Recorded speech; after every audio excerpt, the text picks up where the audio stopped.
Okay, so see how it just harmonized that background. And that's that is pumice stone. It's a very light gray. Okay. Hey y'all, welcome.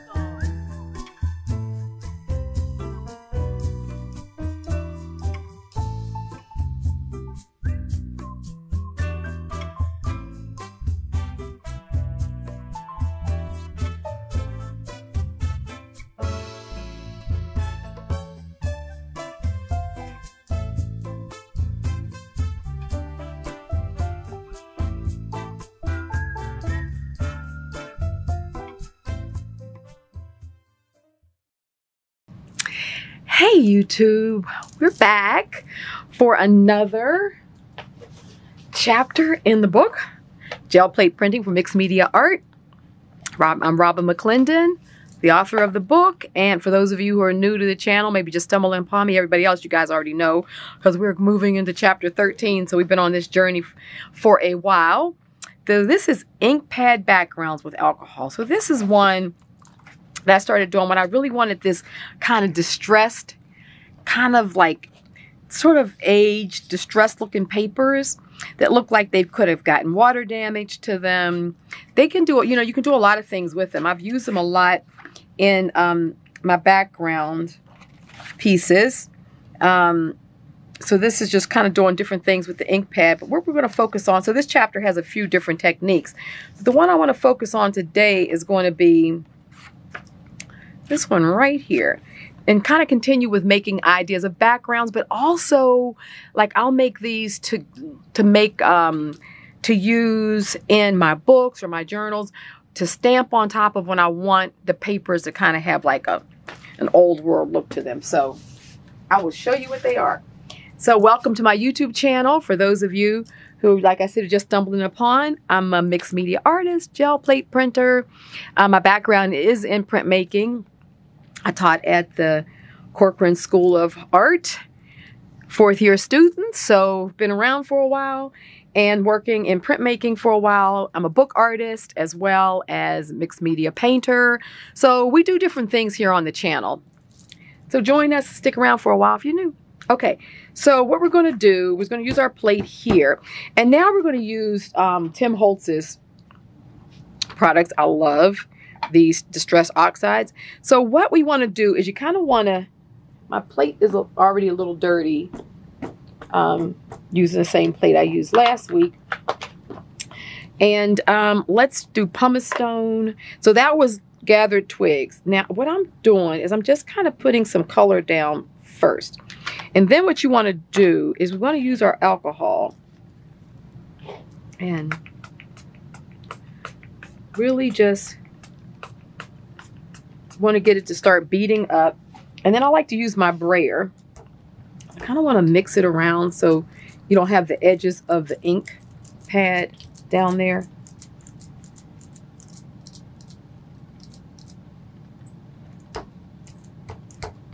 Okay, so now what we want to do is come back and let's get some more. Really let the alcohol really beat up on the plate. And then what I'm going to do,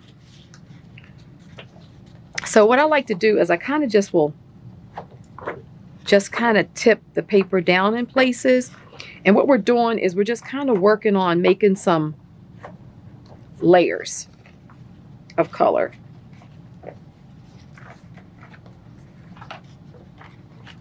Okay. So you see how we just kind of start getting that sort of mottled effect. So let's do,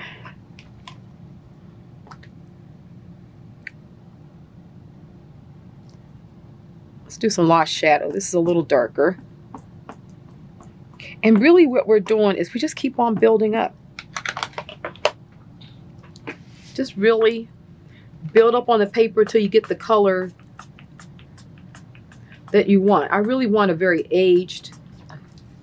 Let me put some more alcohol in this little squirter because it's starting to fail.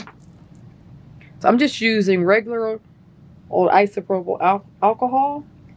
I know in various countries it's called different things, but here in the States, we call it the isopropyl alcohol. It can be called rubbing alcohol, but this is what I'm using. It's a first aid antiseptic. So it's the one that you can get on your hands, get in your skin. It's not the, what's the other alcohol? The really strong one that you use like for cleaning printmaking plates and stuff. It'll come to me. But you want to use one that's like a first aid antiseptic. Okay, so what I want to do again is I want to go ahead and spread this out a little bit.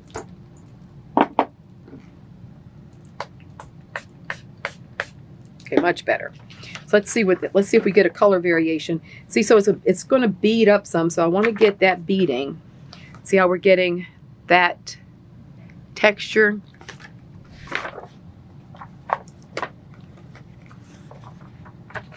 But I kind of, I definitely move it around so we can get it, in different places, because you don't want it to be like a whole, at least that's how I'm not doing it, a whole full sheet. So let's go back and use some more of this, because this is a nice darker gray. And it's going to take in this sort of coffee colored, rusty kind of color that we got from mixing gathered twigs with pumice. Now we're going to get, it's going to kind of start over printing. So I kind of do the light color and then I come back with the darker colors. I mean, honestly, you can do whatever kind of, you may have a completely different palette you're working with. So yeah, we're just getting that sort of stoning. Depending on how, wet it is and what the paints are doing, you'll get different kind of patterns, but some really good stuff because you can really use this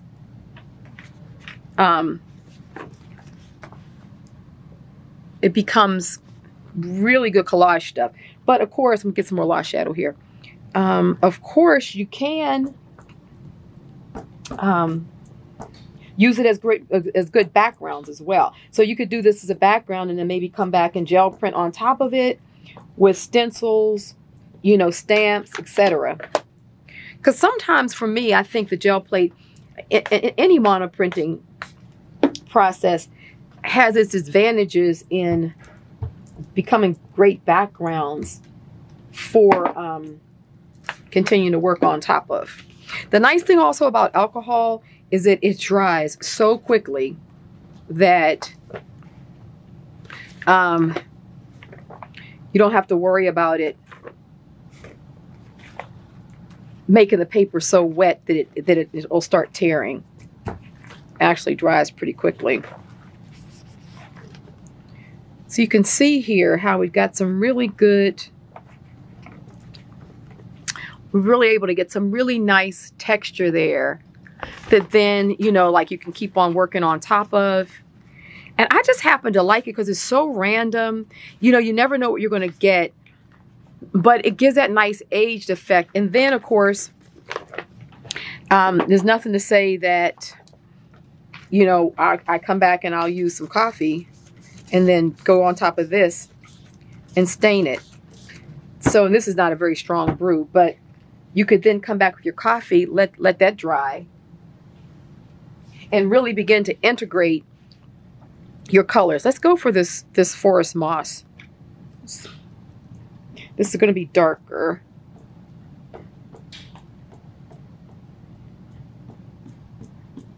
Okay.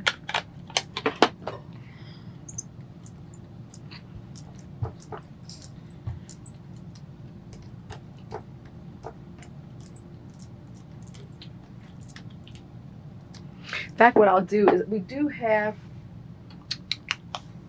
do I have it right at hand? I don't, but I will come back with it. In the meantime, let's just go ahead and I'll show you this color. Then I'll come back and do another technique that's in the chapter, but I'll do it on top of one of these. Okay, so here again, oh, see that? Oh, love that pattern.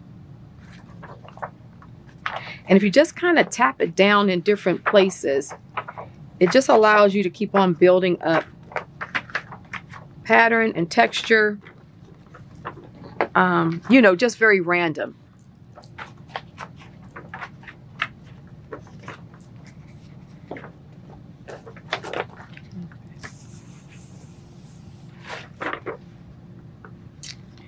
So, okay, so that's a nice green. Let's go back with, let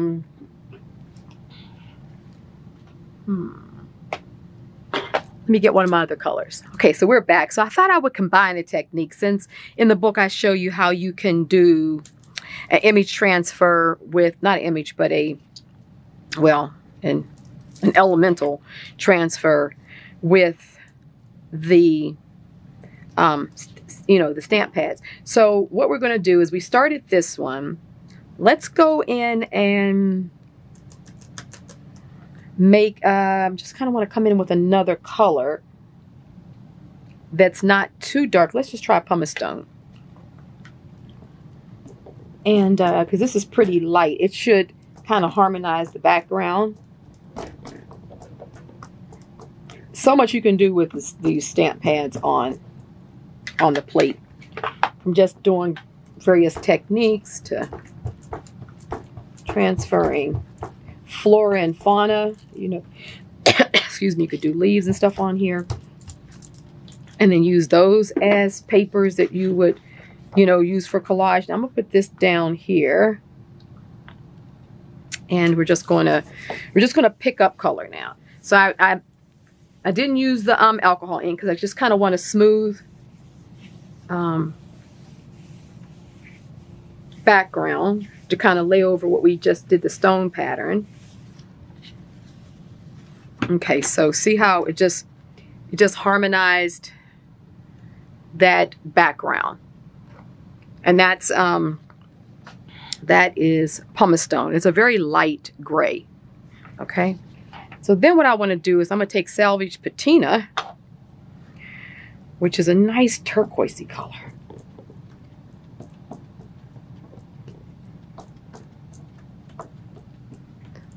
And let's go ahead and want to smooth that out.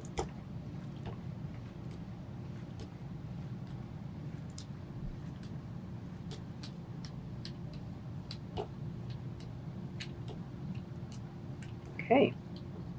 Alrighty. It's a pretty color. So let's go ahead and put the feather down. We want to get that imprint. So let's just go ahead and lay this down here. Holding everything in place. And then just really smooth around the feather really good. Down around the stem. This stem is pretty thick, but I print all the time with this this feather. It's very dramatic, so I make it work.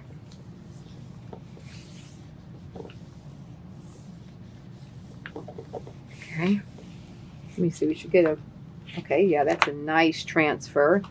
So we're going to take this and they're going to lay it back down so we can get that middle bit.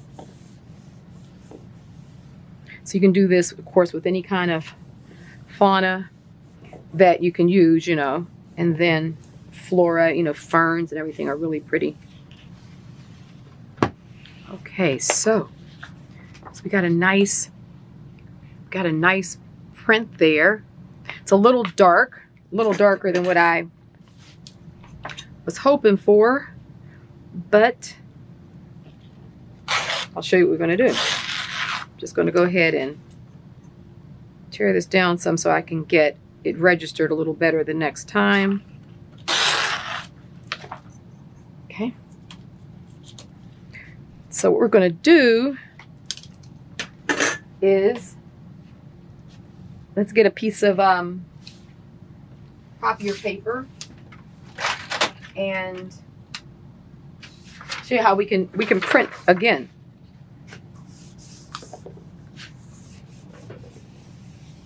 I think also as it's drying, it's popping more too. You need to let it dry. But still, we can get more definition because you guys probably can't even see it with the way the camera is. So let me get a little more definition. I wish I had my, I know we'll do. We'll use the mowed lawn because that one will be greener. Okay. So I'm just kind of playing with what I have. That might be a nice contrast. Let's see.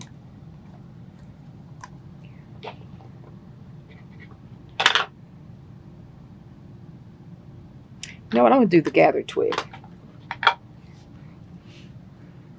Keep it really earthy.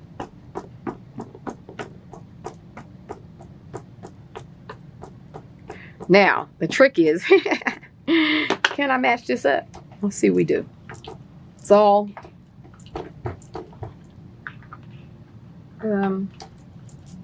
working through our technique, but I like this. I love that turquoisey color, and I just want to be able to get a little bit more definition. So what I want to do is I'm going to get this back down here, and let me try to get, my head might get in the way. Pardon me. I want to see if I can get this lined up so that, I know what I'll do. Let's do it like that. How about that, Robin? Let's just get it over it. And then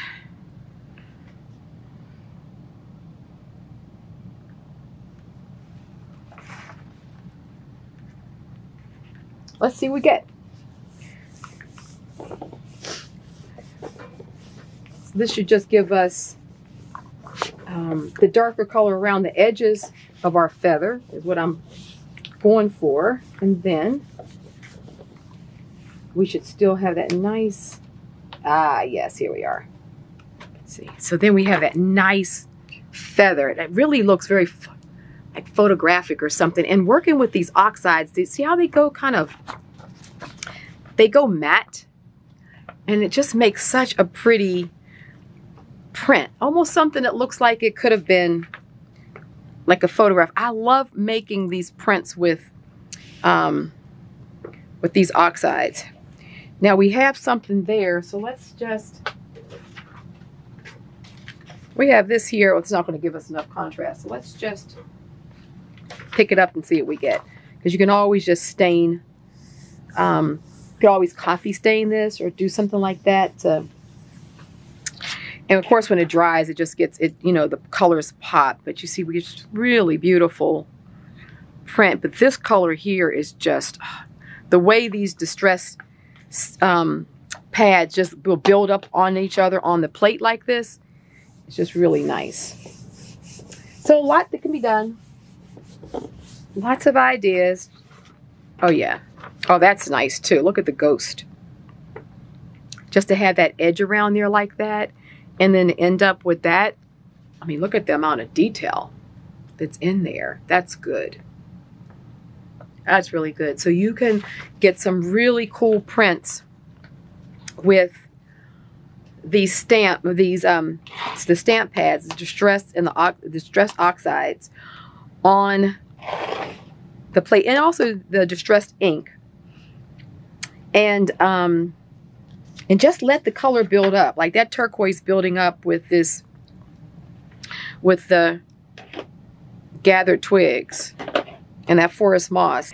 So yeah, pull out your distress oxides if you haven't used them on the plate in a while, and have fun with this technique, and just, you know, just go in and do all kind of combinations and see what you end up with.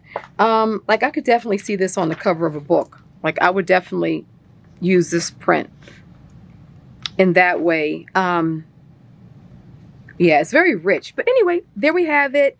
So few ways to do it. We can do the stoning pattern just to really make some lovely background papers to build up on, to kind of give that old grunge look to the papers. I mean, these two together are nice. You know, that's, you can see the combination of styles could work well in, you know, your art, in a collage or in a book design, however you want to use it. Or you can go in and smooth them out, layer the colors like we did here, and get a very rich color palette going there. using anything that you want to make a pattern with. And of course, just an amazing ghost print as well. So there we have it. That's chapter 13. There's a lot of, you know, ways and variations I talk about in the book for doing this. But yeah, I love it. And I have some more of my like I can't find, I have a black one. I have some, I got to pull more of these out again because I love Tim Holtz's distress product. Anyway, love you guys. Thank you for hanging out with me. And if you're new to the channel, as always, please hit the bell all so you can get all the notifications and thumb up the video. Everybody else, thumb up the video. Yay. So YouTube will send it out and we can build our community. And in the meantime, love you all. Have a great week. Happy creating. Remember, there's no wrongs. There's no rights. It's just having fun because we all really need a little fun in our lives. So take care. Love you guys. Bye-bye.